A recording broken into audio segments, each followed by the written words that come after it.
Hello and welcome everyone, I'm Madals and today I've got game number 1 of a best of 1 coming up. Now I've switched my overlays a little bit. I want to know what you think to them, if you like this new interface that I've got going. It's the new Game Hub one, so if you do like it, do just leave me a comment. If you don't like it and prefer the old version, let me know too, and then I can adjust, etc. But anyway, spawning down in the bottom left hand position as the red Zerg player, it's a GM, it's Snake.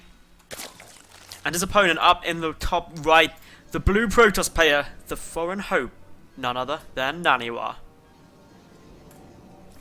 So, a little bit of PvZ going to be coming up on the cards right now. What's going to be the result of it? We'll have to keep a good eye out, but looks like NaNiwa changed his mind there. He was going to go for a gateway expand and then switch the pylon position to go for some kind of forge fast expand. Maybe a Nexus first. A Nexus first, that would be really risky. But, yep, all looking good. Meanwhile, gas first opening from Snake. Could this be some cheese? Maybe it will be. Could it be some aggression?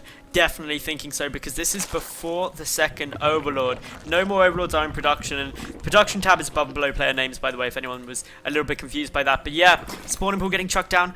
Extractor early. This is some speedling aggression. So luckily for NaNiwa, he's gone for the forge first. That's going to help him tremendously in holding off any aggression that's going to be coming in. But he needs to get down the cannon. He needs to get the wall off. And if these speedlings make their sweet way over a little bit too soon, it could be slightly problematic. But anyway, as it stands, spawning pool still just chilling down here, having a bit of a fun time. Obviously once that's done up, things are going to be looking good. Probe still making its way forward. We've got the forge nearly finished. Nothing else coming down from NaNiwa as yet. He's scouting early, so it could be a cannon rush potentially. That could be what he's aiming to accomplish. But, well, he's pulling back. He is sending the probe down a little bit of an odd way. This could definitely be a cannon. So far, NaNiwa's seen that there's not a hatchery coming down yet, so he's probably thinking, hang on, what is going to be occurring? Maybe it's just a pull first. This should be a hatchery shortly. NaNiwa moving forward once again, gets another check, goes, okay, still no hatch. Still no hatch. What does that mean? Well, there's 6 Zerglings on their way out. We've also got the Fogan Cannon, though, coming back at home. That's going to help tremendously in preventing this. The probe coming up, being like, hey, what's up? What's happening, Snake? Are you trying to trick me with something? And well, the answer, most certainly, is yes. Those 6 Lings, though, have evaded detection for the moment. They went sneaky ways around. They are going to find the probe, though. Going to be busy taking that out. Unfortunately, the probe was minimal walking. Great control there from NaNiwa. And back at home, he's busy making up his wall off. He knows that if he gets a wall off in a good position, he's actually in a fairly good spot. A lot has been invested here with Zergling speed coming down. The drones from the gas have now been pulled. But all in all, NaNiwa should be safe to hold.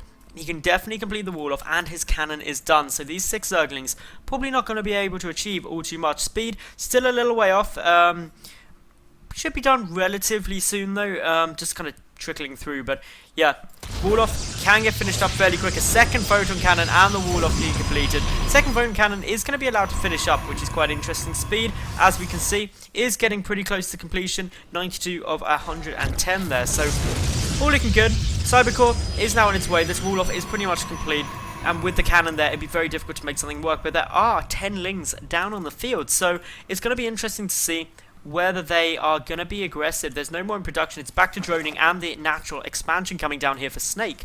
But NaNiwa, what's he going to do? His Nexus still isn't down, so he's not expanded. He's got the 2 gases up and is most likely just going to be trying to sit in a bit more of a defensive position, knowing that a lot was invested by Snake in this, potentially fearful of some Banelings following this up or anything along those lines. So that's second photon cannon, just playing things on the careful side for the moment. We can see in terms of income, well, there's a small lead for NaNiwa at the moment, specifically in the gas, just because he's mining off the 2 Vespian geysers compared to just the 1 of Snake. But all in all, with his Nexus now coming down, NaNiwa getting himself into a secure position for the mid-game and can now start thinking about what he's going to do. He's getting some sentries out, which will aid with the defense, but for the moment, the speedlings just all coming back in order to deal with this probe that was off scouting to get some information for the Protoss. So, Snake, I think that he's probably in a bit of an awkward spot at the moment. He's down by 3 workers and his natural is still not down. Bear in mind that NaNiwa's is a little behind his. It's alright, but NaNiwa does have the tech advantage. He's got his cybercore down,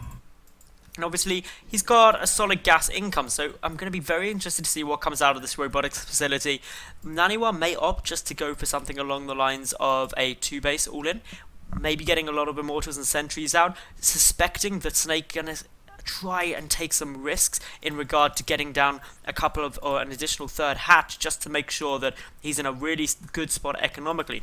Maybe maybe NaNiwa will sit there and go, well, I know his economy's stuttering a bit, so I'm just going to go for as much economy as I can, try and take that greedy third. But all the timings have been knocked back by a minute or two due to the opening that Snake went for and how NaNiwa had to respond with these additional cannons and things. So for the moment, these Lings not going to be able to achieve too much here. We do have +1 researching, which indicates that we're probably going to be going for some kind of 2-base play, especially with that Immortal coming out, but it could still be some kind of quick third base. That's not out of the ballpark yet. If we see additional gates thrown down, which we are now seeing one more come down, this could be a bit more aggression, but with only 3 gates, and of course the robotics facility, it's too soon to call anything yet, but keeping a good eye on any more that do get produced. If we start seeing, say, like 5-6 gates out, that's when we can start calling it an all-in. But for the moment, just looking like we're going to get a nice little timing out of NaNiwa. May go and be a bit more aggressive. There's still no third base. Bearing in mind the 8-minute mark just ticked by. Snake is going to be struggling economically. He's up now in workers by 9, but he's only droning. He's having to be a little bit careful. And well, here comes 3 more gateways. And that takes us up to 6. 6 gates plus a robotics facility equals a mortal sentry all in with +1. Very strong push, and Snake without that third hatchery is going to be limited in the amount of lava production he has, and therefore his ability to defend it. With the Warp Prism 2, there's no need for a proxy pylon to be out on the map, and Snake really needs to identify this quite quickly. In terms of his vision, he hasn't seen the robo, he doesn't know much, and that's going to be punished by NaNiwa because he has got, well, a good push on its way. Infestation Pit is on its way down, so that's going to basically be more of a long-term game plan coming down from Snake. He does also have these 2 spines, but even if he went up to, say, like 4 spines, this push is incredibly strong against that. The Warp Prism trying to sneak its way through, avoiding any detection. Zerglings have been pulled back for the time being, and the Hallucinated Phoenix just trying to get as much information as possible. A Swarm Host now in production, and Static Defense and Swarm Hosts are very good at defending for a long period of time.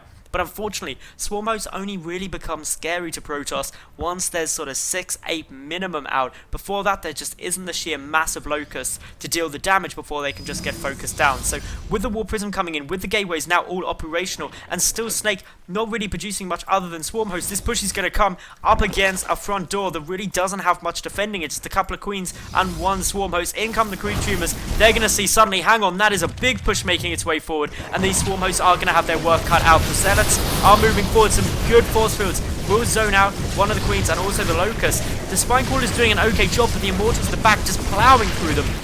The additional Swarm Hosts are going to help, and for the time being there is not an observer on the map, but force field still going down nicely, trying to zone out as much as possible, and all NaNiwa needs to do is take out this hatchery. Unfortunately, he has no Mothership Core with this army, so he's not able to mass recall, which means that he's probably going to lose most of this force. He does manage to pick up 1 Immortal and those 2 sentries before he retreats, but how much damage did he manage to do? Well, if we take a look at the units lost, 14 workers have been taken down compared to just 1 probe dying. So overall, that is a good little win there for NaNiwa, and with the natural base falling too, that leaves just a 1 mining base Zerg, but more critically, a Zerg with only 1 base's worth of lava production. So all looking good. NaNiwa confirms that there is no third base with the Warp Prism. He's going to be overjoyed with how this is going. Add in the fact that he does have the 2nd robotics facility and the robotics bay now down. Double Colossus production going to be starting imminently.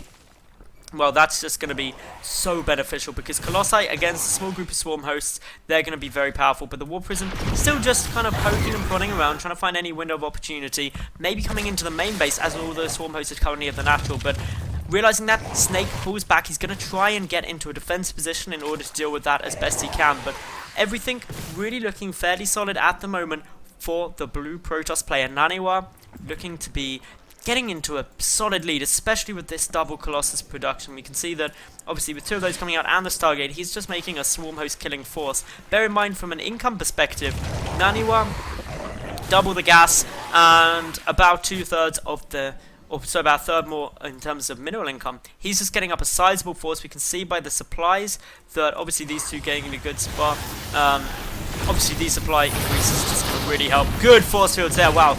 Blocking out a good couple of drones. Obviously, just keeping everything nicely tied up, not losing anything. That's what's probably the most important thing to note here. Sentries just kind of get dropped down the Immortal as well.